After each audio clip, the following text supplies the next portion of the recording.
These scenes of unrestrained enthusiasm took place in London, and for the thousands of people who packed the Royal Albert Hall that night, it was a unique occasion, one which brought together two worlds of music, symphony and pop. Symphony and pop, as that earnestly enthusiastic commentator put it, rock and classical, whatever you call these twin musical worlds, it had seemed a case of never the twain shall meet until several thousand Harrys and the odd baffled grandee made their way to the Royal Albert Hall one night at the end of the decade of all things far out and freaky. Ivan Hewitt is music critic of the Daily Telegraph, tutor at the Royal College of Music and a regular broadcaster on BBC Radio 3. As the 60s wore on, you do have this phenomenon of the rock group with the orchestra. And, of course, the really famous example of that is Deep Purple and the Concerto for Group and Orchestra by John Lord, premiered in September 1969. That was a red-letter day in this whole process. I had an idea, rather grandly called it Concerto for Group and Orchestra, and bragged about it to my buddies in the band. They went, oh, yeah, sure. The late John Lord, founder member and keyboard player of Deep Purple, and latterly classical composer, on how this famed musical curio came to be, a collaboration between blue-collar heavy rockers Deep Purple and the Royal Philharmonic Orchestra under the baton of the composer and conductor Malcolm Arnold. The Concerto for Group and Orchestra was the most notable example of a growing love that had once not dared to speak its name, that between rock music and the classical world. Indeed, it could be said that rock music's whole raison d'etre was the desire to liberate music from the concert hall and the cummerbund. Ivan Hewitt. For its first 10 years, pop music was, I suppose, hostile to the classical world. It was very much music of rebellion, and one of the things they were rebelling against was classical music. I think this coming together could only happen when pop music started to lose one of its original primal functions, which was to be dance music. And I think there's a very striking parallel with jazz here, because it was when people stopped dancing to jazz that it started to take on a classical tinge.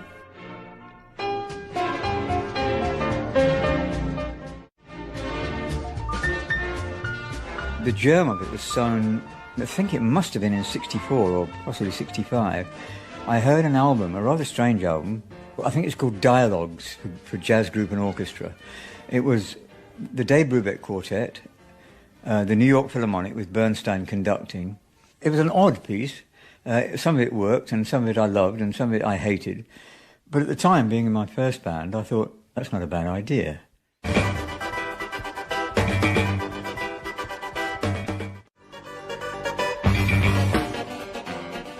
Keith Emerson, flamboyant keyboard wizard of Emerson, Lake and Palmer, was also no stranger to the classics.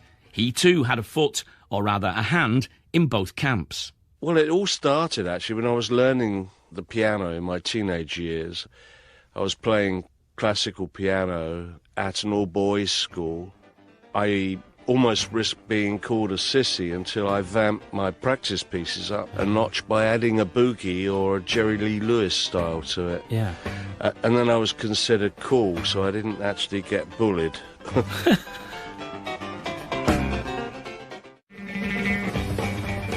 Keith Emerson fused rock and classical styles with the nice Andy LP to great commercial success. I asked him about the driving impulses behind this. The idea maybe was to bring some of the kind of muscularity, if you like, of rock to the melodic and harmonic sensibilities of European classical music, and kind of see what happened if you melded those two. Yes, well, rather than my contemporaries that were heavily influenced by American blues, when I formed ELP, we concentrated mainly upon our European heritage. And straight away from the word go with ELP, there are, on Knife Edge and things like that, there's that European tradition melodically is there, isn't it? Well, yes. There's Janacek, with Knife Edge.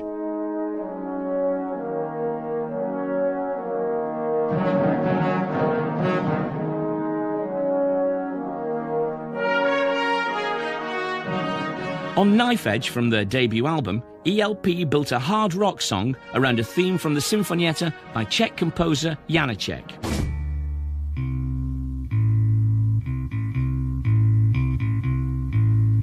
just a step, cried the sad man. Take the seagull, come to spread claws of the eagle.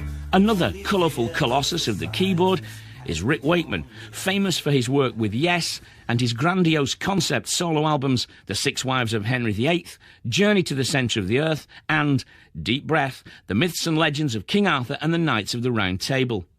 How did he become drawn to the notion of mixing rock and the classics? I loved rock music, but you listen to a lot of the records of the sort of the 50s and into the 60s, and they all had a bit of a format. And without sounding unkind, the musicianship was excellent, but it was very limited on what it did. Yeah. And I think a lot of that was also down to technically how you could record back then. But I started listening to some 60s soul stuff and realised that there was a whole different way of recording and a whole different way of playing. There were some superb players who actually were allowed to do more. And the more I looked at it all, I realised that the UK was suffering from the British stiff upper lip, whatever you do, don't show off. Yeah. Whereas America very much liked to show off. Both Rick and Keith Emerson were utterly unencumbered by bashfulness or stiff upper lips. Wakeman wore outlandish, glittery capes and played several keyboards simultaneously. Emerson had a levitating and 360-degree rotating piano, and on the advice of a roadie called Lemmy, later to achieve notoriety with his own bands, Hawkwind and Motorhead, held down chords by driving daggers into the keys of his Hammond organ. In this, they were not as far removed from the virtuosos of yesteryear as you may think. Ivan Hewitt. The history of 19th century classical music is full of these characters. Chopin, of course, and above all, Franz Liszt, who really was a kind of rock icon of the 19th century.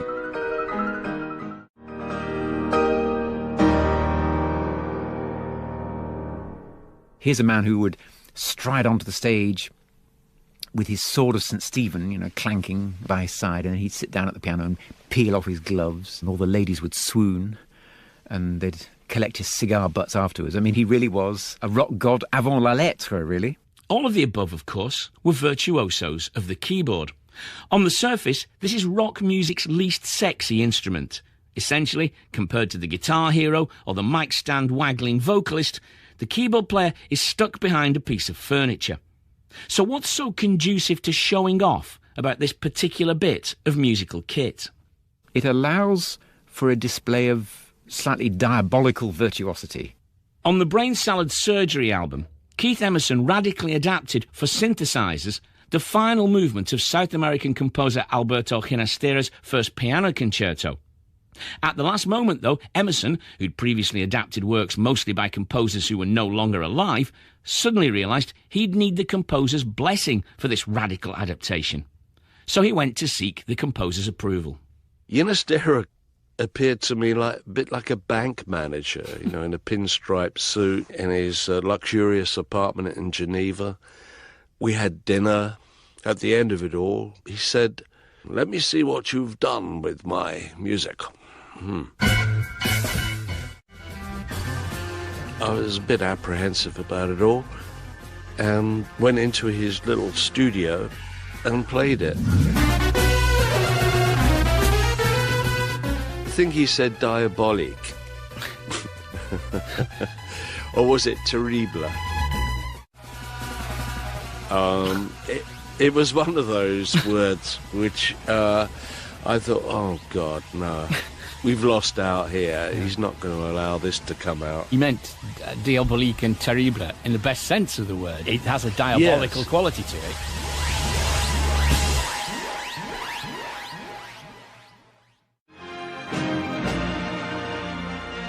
Perhaps the most infamous merger, or mash-up, if you will, of rock and roll and the classical orchestra was Rick Wakeman's King Arthur. Even on record, the grand concept was, shall we say, a tad portentous. But when the time came to stage it as a live show, it verged on the preposterous. A full dramatic and orchestral presentation with actors, singers, musicians and dancers on ice. It should be said that it had never been intended to be set on ice. But on the dates wanted, the preferred venue of the Empire Pool, Wembley, was iced over for a skating show. In a pub conversation with melody maker-writer Chris Welch, Rick began to make it up as he went along. He said, are you doing any concerts with Arthur? And I said, yeah, I am. He said, where are you doing them? And I said, I can't tell you. And then it was when the brain started to work and I sensed an opportunity. And I said, Empire Pool. And he said, oh, fantastic. I said, in the round. He said, brilliant. I said, on ice. He said, what? I said, yeah. I'm building a castle in the middle, a big castle. I'm going to bring a Roy Clare PA system over from America, which we're going to hang in nets above it. So all the PAs up in the air and hidden. And I said, and on the ice, I'm going to get the world's greatest ice skaters to skate, depicting all the various scenes. And he said, that's fantastic. I said, anyway, it's hush, hush. He went, don't worry. Now, I knew Chris very well. He was a good mate. And this was a Wednesday. And I knew they went to press on a Wednesday because it came out Thursday morning. Sure enough, on the front page of the Melody Maker was Arthur on ice and the whole thing about it. Rick Wakeman there. So what did the classical orchestral musicians of the late 60s and early 70s make of these heavy and hirsute rock types? It was a very patrician, quite old-fashioned orchestra, the RPO then. John Lord on the initial reaction of the Royal Philharmonic Orchestra to Deep Purple. You got wolf whistles, because of the length of the hair. And there was a lot of looking askance going on. Most of them dialed in the end, and some of them gave remarkable performances. And although the original recording from '69 is compromised by some sloppy playing, it's pretty dashed good for what it was. 2 rehearsals, 2 3-hour rehearsals, that was it. Like John Lord, Keith Emerson had piano lessons as a teenager, but didn't go to music college. However, this didn't stop him from later writing large-scale classical pieces.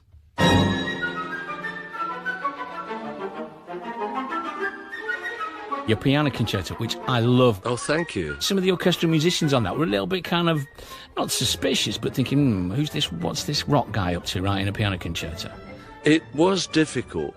Somehow it didn't gel with the orchestra, and they weren't that attentive.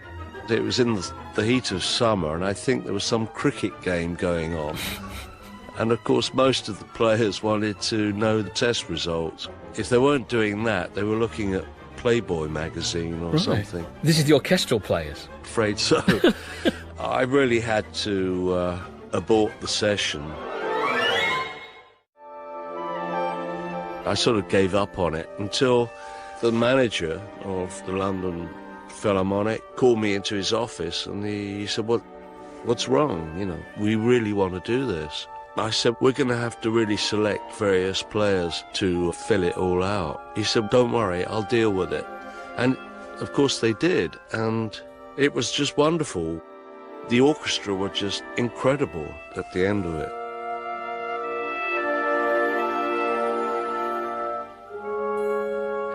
Keith Emerson. And what was the reaction of orchestral musicians to Rick Wakeman, who was, in a sense, one of them, an old boy from the Royal College of Music? I was all right, actually, because it was pretty well known that I'd done a full classical training. So it was sort of, well, OK, we might not like this or understand it, but, he's done his apprenticeship course, so, yeah, OK, we'll run with him. And in fact, quite a lot of the orchestra, even the ones that were sort of elderly, I suppose you could say now my age, were quite fascinated by what we were doing. But critical reaction was not always so kind. It became fashionable and predictable for critics to sneer at such endeavours as pretentious.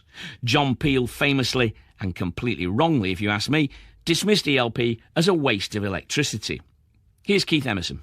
I know certain past members have referred to ELP as a waste of talent and electricity, but I kind of view that as a compliment. Number one, that there was a reference to the fact that we did have talent. Number two is the fact that they weren't paying our electricity bills anyway. The critical reaction was mixed, to say the least, on both sides of the fence. Some rock critics said it emasculated rock music, and some orchestral critics said the same from their side, both slightly missing the point that it was an attempt, a real genuine attempt, to mix the two loves of my life, which were orchestral music and rock music.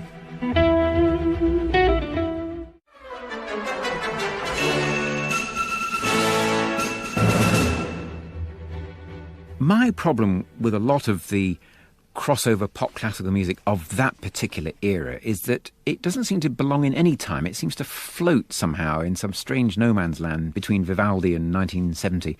For me, it doesn't have either the virtues of real Baroque music, with all its kind of surprise, or pop music, which has a completely different kind of appeal.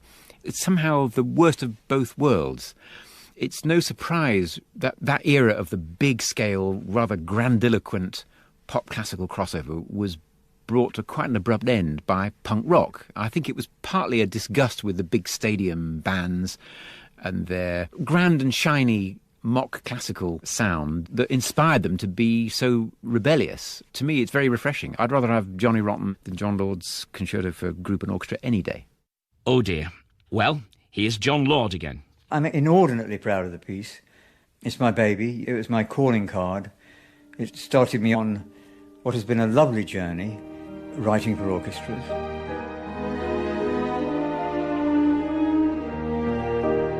I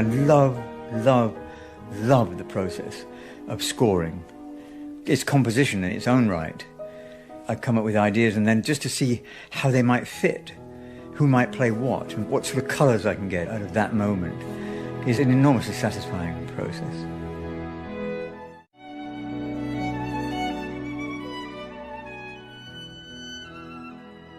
It's very interesting that when rock musicians get angry about classical critics like me refusing to see the virtues of what they do in the field of classical music, they never bring forward the name of Frank Zappa.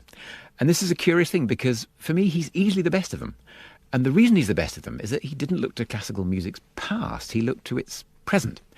He was really interested in composers like Varese, who admittedly wasn't exactly the present. You know, he'd been dead some 20 years. But in spirit, he was absolutely modern, and he was fascinated by living composers barely older than himself, like Pierre Boulez. For me, he is the example of how you bring these two worlds together, how you marry the subversive quality, the rude, fabulous energy of pop music with the formal technical sophistication of classical music. I think the best of all his many attempts is the Yellow Shark Suite, which is an enormously ambitious piece involving a big ensemble.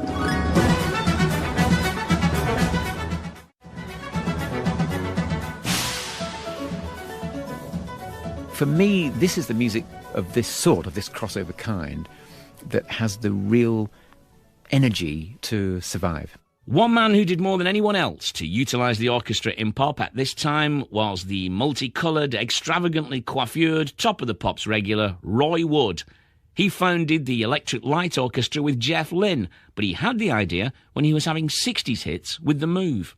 We'd been recording some tracks in the studio on one of the early Move albums, and a couple of the songs we had extra orchestral musicians on there, like strings and that. It's the first time I'd experienced this, to go into a recording studio while there's an orchestra actually playing your song. There's nothing like it. It just sounds brilliant. I was thinking a while after that, wouldn't it be great to do it live?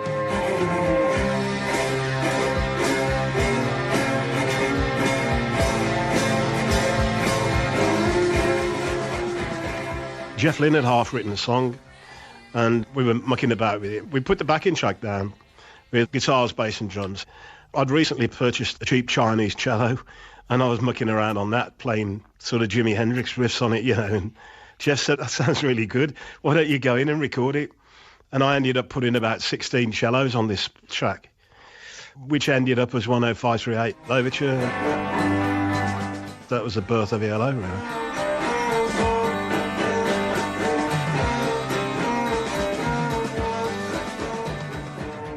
From cheap Chinese cellos grew the huge orchestral sound of ELO, who would go on to equally huge commercial success after Wood left to form Wizard, themselves very successful with a kind of big band pop. Jeff Lynne, meanwhile, took ELO to the stadiums of the world as one of the biggest and most spectacular live acts on earth.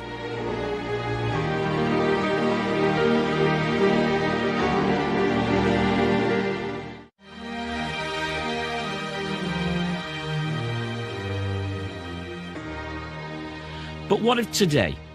A new generation of rock musician is genuinely breaking down the barriers and suspicions between the pop and classical worlds. Ivan Hewitt.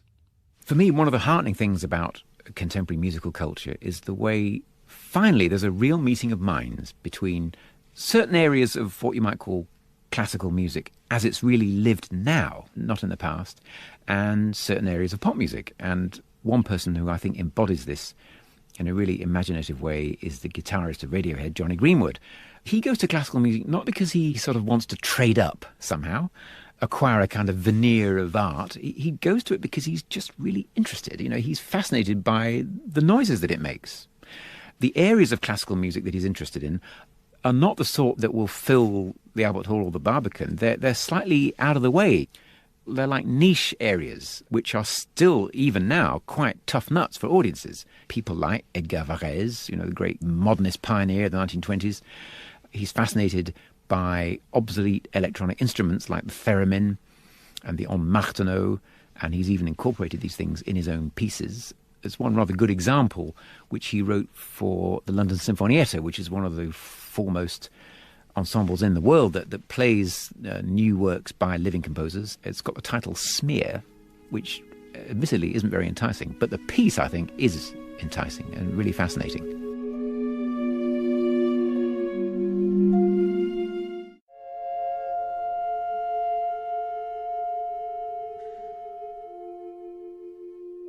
Damon Albarn of Blair has also written 2 operas, one based on the Chinese myth Monkey and one about Elizabethan alchemist Dr. Dee.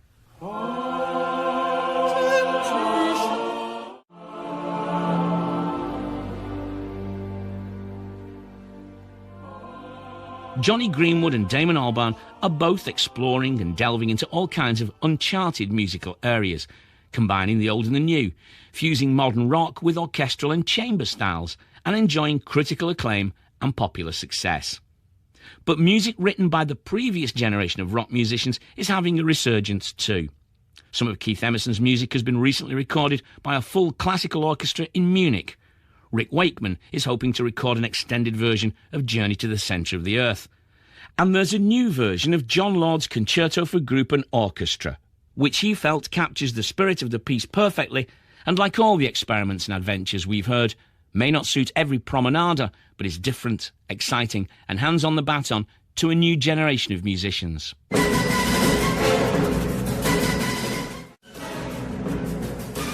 It's hair-raising and very precise. It gives me a chance to hear what I heard in my head all those years ago for the very first time. I find moments of it raise tears in my eyes because I know that I did something right. I know that I did something good.